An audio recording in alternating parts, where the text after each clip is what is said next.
For God so loved the world. For God so loved the world. Such a familiar phrase, isn't it? We all know the passage by heart. For God so loved the world that He gave His only begotten Son, that whosoever believeth in Him should not perish, but have everlasting life. God. Yes, for God so loved the world. Not to condemn the world. Say the next line as well. Not to condemn the world, but that the world might be saved through Him. You can't hold that up at a football game. This passage was selected by Cliff Kirkpatrick, our former stated clerk of the General Assembly, in a reflection he wrote back in 2007 on stewardship in public life. Our Reformed faith tradition teaches us that we are called to love the world and to act in the world, not just inside the church. Our faith teaches us that God cares about how we organize our society at least as much as how we organize our church committees, and that God cares about how we order our lives at least as much as how we order our worship. It's a privilege to be here with you today as a new director of Congregational Advocacy. Like many of you, I've been taught that in polite company you're not supposed to talk about religion or politics. So I've already been thinking about the family reunion that's going to be taking place after Thanksgiving, when I know a relative is going to say, "So I heard you have a new job." And I get to respond, "Why, yes, I'm the new director of Congregational Advocacy for the Presbytery of Baltimore." And I wonder, will I notice a little shift in his stance, maybe in his gaze, as he's thinking in his mind, how long do I have to stand here talking to Cousin Susan before I can make my gracious exit? In fact, maybe there's some people in the room wishing we were upstairs in the sanctuary today because it would have been a little easier for you to slip out at this point in the agenda. After all, advocacy is a loaded word, and yet at its most basic, it really is simply to give voice. We're called to give voice, to give witness, to speak for justice and to speak against injustices. And the Presbytery of Baltimore has a long tradition of public witness back to its very beginning. So today I invite you to build on that legacy.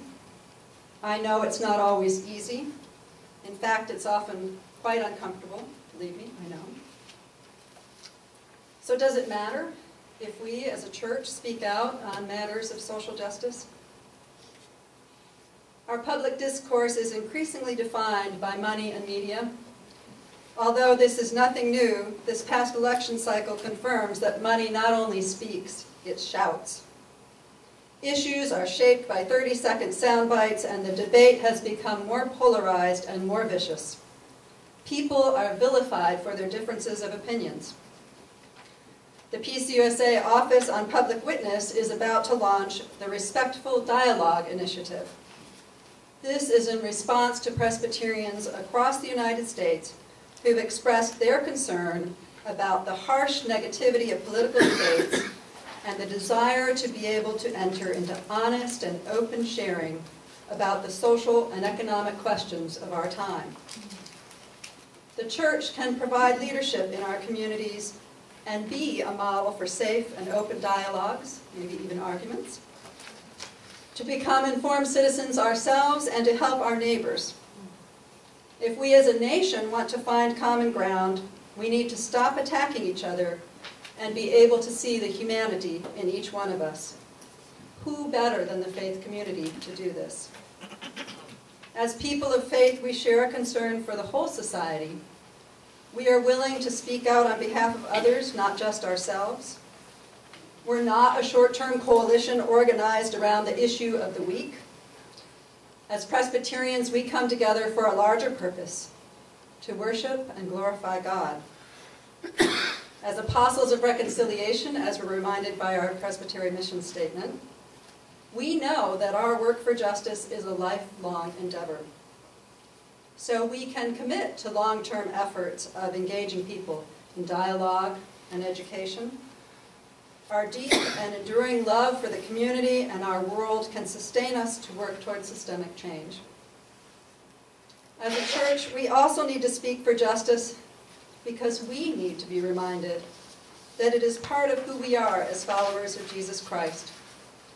With all the challenges that many of our congregations face, and I won't number them here, it's easy to turn our attention to completely internal matters.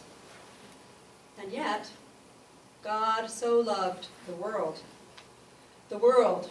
We are called as a church to be an agent in the world. Jesus sent his disciples out into the world to share the good news. Time and again, they were sent out. In so doing, they encountered insiders and outsiders. They became witnesses to the world's suffering and brokenness and the need for God's healing love. And again, when the faithful were gathered in that upper room in Jerusalem, lamenting the loss of Jesus, the Holy Spirit came upon them and sent them out.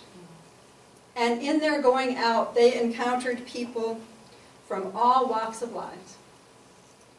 Their hearts were touched and their ministries were transformed.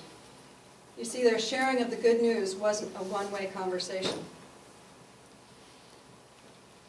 And what about the poor, the orphaned, the widows of our day, the truly marginalized? It's true, we've lost some of our standing in our communities and influence with our policymakers over the past few decades, but we still have more than many. So while we express our dismay at the newfound minority status, Presbyterians still have more power and influence than the thousands of young children and people living on our streets who become victims of human trafficking each year. We still have more voice than the women and children sleeping tonight at Sarah's house or one of the many homeless shelters around our presbytery or on our streets. Yes, it's true that the influence of faith communities with policymakers has diminished, particularly of faith leaders as spokespersons on behalf of faith communities. All too often, we are asked to be a rubber stamp, to endorse positions already taken and too easily ignored when our views differ, despite the tremendous efforts of people in this room, people like Julie Erickson and those before me. So we're taking a step back. We're regrouping, entering into a time of redevelopment, if you will. It isn't enough for me to be representing you. We need more voices at the table. And frankly, sometimes we need to move where the table is set. We need to develop new models of advocacy. Where do you and I begin?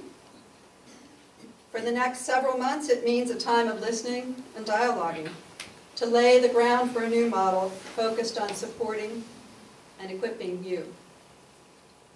What does that mean for your congregation? For some, that means creating opportunities to reflect together on our role as people of faith, bearing prophetic witness in the public sphere. Or maybe even how to dialogue with people who have differing views, even passionate differences, while maintaining our fellowship as followers of Jesus Christ. For others of you, it may mean building your current advocacy efforts to include greater participation and increase your impact. While yet for others, it may be finding ways to stand in solidarity with those on the margins, those people that you meet through your ministries and your missions who need your support to find their own voice. I stand here today to offer you my support, encouragement, energy, passion, as you seek to witness your faith with our political leaders, with our communities, to accompany you, to provide resources, connections, and tools to strengthen your efforts, together to create a network, a web of individuals and groups from our congregations engaged in prophetic witness. Now, it wouldn't really be a church gathering if there wasn't an opportunity for an offering. So in the middle of the tables, you should find a yellow sheet of paper. And I'm asking one thing of you today. take a few minutes and think about one thing that you're willing to share back. It could be the name of a person or a group